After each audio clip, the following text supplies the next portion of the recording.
Ma yawaddu alladhina kafaru min ahli alkitab walal musyrikin an yunazzala alaykum min khairin min rabbikum wallahu yakhtassu bi rahmatihi man yasha wallahu dzul fadlil 'azim. Allah Ta'ala jelaskan lagi, ni perkara-perkara yang ada dalam hati mereka. Allah Ta'ala cerita pasal hati. Sebab benda ni kita sebagai manusia tak tahu apa yang ada dalam hati manusia, tapi Allah Ta'ala mengetahui. Jadi Allah Ta'ala beritahu apa yang mereka ni lakukan. Orang munafik ni seperti kita lihat sebelum ini, dan di sini orang Yahudi yang Allah Ta'ala ceritakan Bani Israel, dan di sini pasal ahli kitab. Ahli kitab ni semua sekali lah, Yahudi ni, Nasara, dan Allah Ta'ala sebut sekali al-musyrikin, orang kafir pun sekali sama dengan itu. Iaitu Allah Ta'ala menjelaskan ma yawaddu alladhina kafaru, orang-orang yang kufur di kalangan ahli kitab dan juga orang musyrikin, mereka ni tidak mahu, tidak inginkan, ma yawaddu, tidak mahu apa-apa pun kebaikan. Dan orang musyrikin yang maksudkan minal Arab. Pada zaman itulah yang musyrikinnya yang menentang Nabi SAW adalah bangsa Nabi SAW, dia orang Arab sendiri, orang Quraisy pada ketika itu. Jadi mereka ni tidak suka apa-apa yang diturunkan, an yunazzala alaikum min khair, apa yang Allah Ta'ala turunkan kepada kamu daripada kebaikan, iaitu wahyu yang Allah Ta'ala berikan Al-Quran. Ahli kitab, Yahudi dan Nasara, orang Arab, iaitu orang musyrikin, semuanya tak suka dengan Al-Quran, tak suka dengan wahyu yang diturunkan kepada siapa? Kepada orang beriman. Kenapa mereka tak suka? Dengki mereka kepada orang beriman. Min khairin min rabbikum, iaitu kebaikan yang maksudkan sini adalah wahyu daripada siapa? Min rabbikum, daripada Tuhan kamu sendiri. Allah Ta'ala yang turunkan kepada kamu kebaikan ini, iaitu wahyu. Mengapa mereka tak suka? Hasadan lakum, hasad, mereka dengki, mereka iri hati, tidak puas hati dengan orang beriman, khususnya ahli kitab yang Allah Ta'ala sebutkan. Mereka ni orang yang kufur di kalangan ahli kitab. Kufur sebab mereka tak percaya. Dalam kitab mereka kata Nabi Muhammad SAW adalah Nabi, Al-Quran adalah merupakan wahyu, mereka kufur, mereka tolak. Kerana walaupun mereka mengetahui adalah benar, mereka menolak, mereka telah kufur dengan perkara tersebut. Jadi mereka ini disebabkan hasad mereka kepada orang beriman diturunkan wahyu, mereka tak suka kepada wahyu tersebut.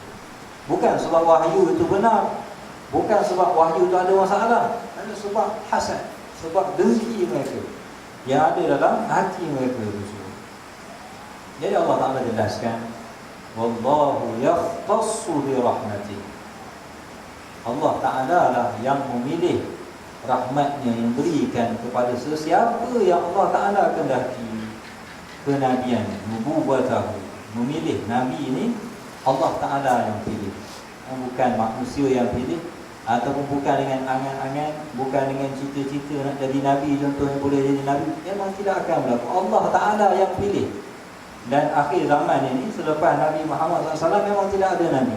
Tak perlu nak berangan ataupun bercita-cita untuk menjadi Nabi Allah Subhanahu Wa Ta'ala. Jadi Allah Ta'ala mengatakan, wallahu yakhtassu bi rahmatihi, Allah Ta'ala sendiri yang pilih Nabi.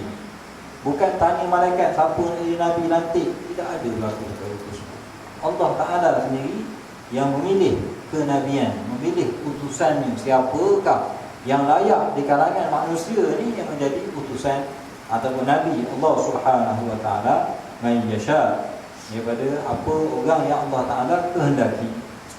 Wallahu dzul fadlil 'azim, dan Allah Subhanahu Wa Ta'ala yang memiliki, yang berikan fadl, limpahan yang begitu besar, yang begitu banyak kepada manusia. Berbagai antaranya dengan diturunkan wahyu. Jadi wahyu ini adalah fadl yang Allah Ta'ala berikan, limpahan, kurniaan. Tapi berapa ramai manusia yang menjadikan Al-Quran sebagai kurniaan, menjadikan ia sebagai satu anugerah yang Allah Ta'ala berikan, maka mereka menghormatinya, mengagungkannya, melaksanakannya, taat kepada. Jadi jelas daripada ayat ini bahawa ahli kitab dan orang musyrikin, mereka tidak suka, ma yawaddu, tidak makna rasa puas hati, rasa redha, rasa tenang, rasa sedap hati dengan apa yang Allah Ta'ala turunkan kepada orang beriman. Ahli kitab kerana apa? Kerana mereka ini dah ada kitab. Jadi bagi mereka, mereka kata kami dah ada kitab Taurat, kenapa pula ada kitab yang lain? Jadi mereka tidak menerima satu yang dinamakan sebagai nasakh, nasikh wal mansukh, atau perkara yang boleh dinasahkan. Kerana Al-Quran datang bawa dan mengatakan ada perkara yang halal, ada yang haram. Jadi dalam kitab mereka kata contohnya halal, dalam Quran kata haram, ataupun sebaliknya, ataupun bawa perkara-perkara hukum yang baru. Dalam kitab mereka kata benda lain. Jadi mereka tak nak terima perkara itu. Mereka nak kitab kami ni dah ada, cukup nak apa ada nak dinasahkan dengan kitab yang lain. Jadi mereka tidak puas hati dengan sebab itu. Itu juga di antaranya sebab mereka tidak menerima wahyu Allah Subhanahu Wa Taala. Ada pun orang musyrikin, mereka tak puas hatinya sebab mereka ni Allah Ta'ala menurunkan Al-Quran. Kalau sebagaimana yang kita ketahui dalam sirah ni, orang beriman ni di kalangan orang yang miskin, orang yang tidak ada harta, tidak ada kedudukan, tidak ada kemuliaan. Jadi mereka ni disebabkan kesombongan mereka, ketakburan mereka, mereka tak terima Islam. Mereka kata, kenapa orang miskin yang masuk Islam? Kami ni orang kaya. Mereka nakkan kedudukan mereka tersebut, menyebabkan ramai di kalangan mereka yang tidak masuk ke dalam Islam. Melainkan apa yang kita ketahui di kalangan para sahabat Nabi SAW yang telah memeluk agama Islam, yang telah Allah Ta'ala berikan hidayah, dan mereka telah mengumpulkan peluang kepada kita. Jadi berbalik kepada ahli kitab yang tadi, mereka dengki kerana mereka dah ada kitab. Jadi mereka tak terima kitab Al-Quran, tak terima Nabi yang lain daripada Nabi mereka, itu Nabi Musa ataupun Nasara Nabi Isa alaihissalam atau alaihissalam. Mereka menolak perkara itu. Maka Allah Ta'ala menjawab dan beritahu kepada mereka dalam ayat yang seterusnya, ma nansakh min ayatin aw nunsiha na'ti bi khairin minha aw mithliha alam ta'lam anna Allah 'ala kulli shay'in qadir alam ta'lam anna Allah lahu mulkus samawati wal ard wa ma lakum min dunillahi min waliyyin wa la nasir. Allah Ta'ala berfirman di sini, khitabnya Allah Ta'ala menggunakan dhamirnya dirinya sendiri, ma nansakh, iaitu kami tidak menasahkan apa-apa ayat. Ada orang tanya, kenapa Allah Ta'ala menggunakan dhamir ataupun lafaz kata ganti diri kami? Sampai ada syubhah mengatakan orang bukan Islam yang mengatakan Tuhan ada ramai, dia kata orang Islam kata Tuhan ada ramai sebab menggunakan kata diri kami bukan ramai. Jadi itu mereka tidak faham bahasa Arab. Bahasa Arab mereka ataupun mempunyai kaedah-kaedahnya sendiri, dan Allah Ta'ala menggunakan bahasa Arab untuk menyampaikan Al-Quran. Dan dalam bahasa Melayu pun, kalau kita lihat contoh kami dalam bahasa Melayu pun, bukan sentiasa mesti maksud kami itu ramai. Kalau di Sarawak contohnya, kami maksudnya kami itu seorang lah, kami saya. Jadi tak ada masalah dari segi istilahnya, memang digunakan. Dan Allah Ta'ala ni menggunakan, kalau macam kita di bahasa Melayu ni, contohnya ada aku, ada saya.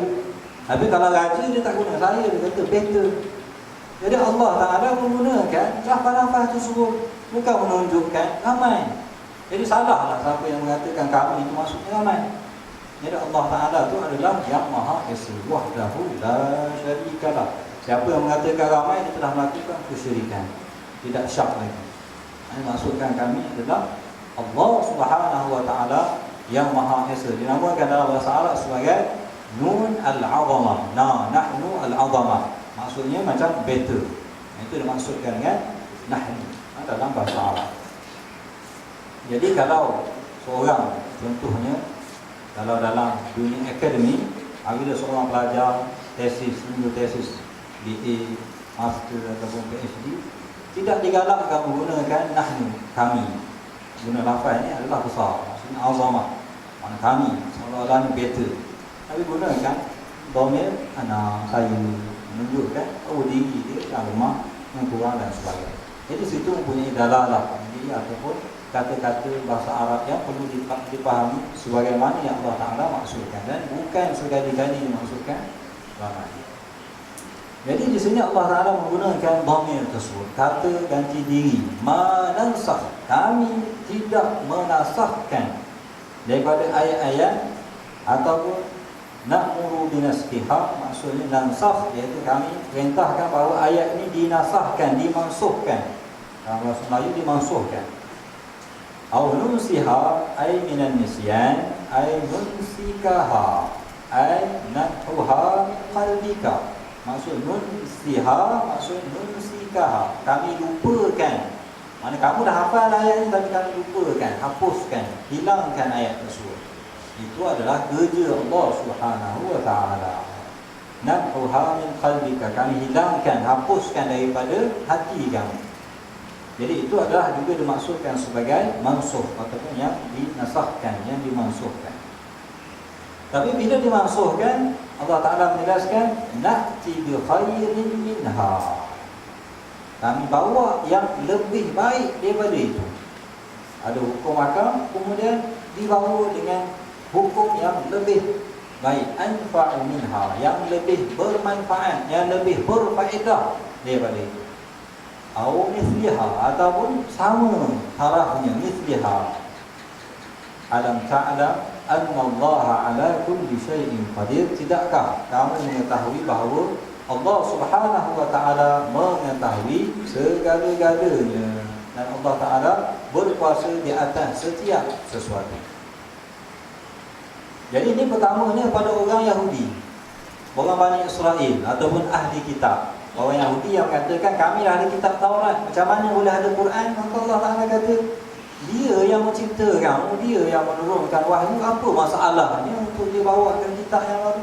Dan telah diberitahu dalam kitab Taurat bahawa akan ada datang Nabi dan akan membawa